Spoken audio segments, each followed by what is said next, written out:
YouTube. Ayan, shout out po sa ating lahat. Magandang gabi. At nag-iba na rin guys, yan, na mayroon po tayong sasabihin, ha? Mayroon po tayong sabihin dito sa ating live. Nag-iba na po si YouTube na naman ngayong 2027. Ilang buwan na lang. August, September, December, ngayong January ay mag-iba naman ang kanyang takaran. Noong ang kanyang kunin ay 1,000 subscriber, 4,000 watts hour ay iba na.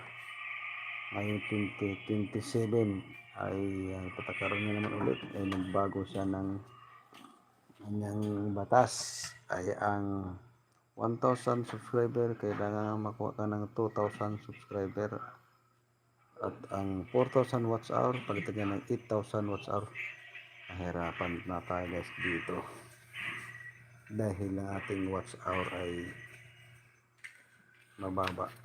Mabuta na naman tayo ng warning. Diba?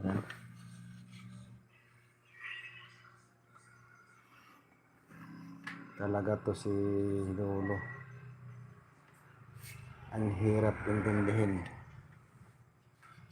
Kawawa yung mga bago, lalo na ako, kawawa ang watch hour ko naghabol.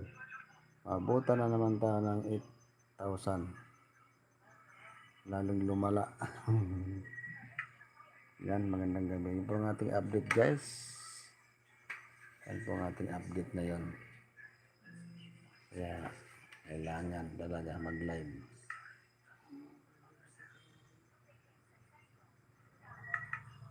Live lang tayo guys, matapos na natin itong 4,000. Nasa yung 4,000 sana abutin, kaso mabuta na naman tayo 8,000. Parang wala nang ganang sa YouTube. Lalong mahirapan yung mga natin, baguhan. Kaya palang iba nawala na.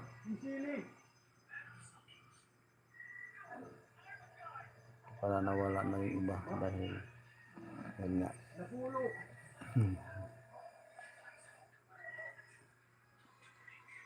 Dahil nag-iba na si YouTube. Yan, magandang gabi sa ating lahat. Ilang minutes lang to. Ito ng ating update kay YouTube. Ayan, tatanungin na natin ang mga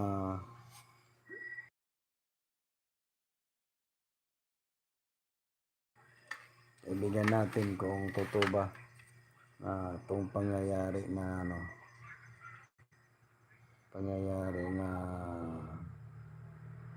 magbago si Lolo YouTube. Ano ba to?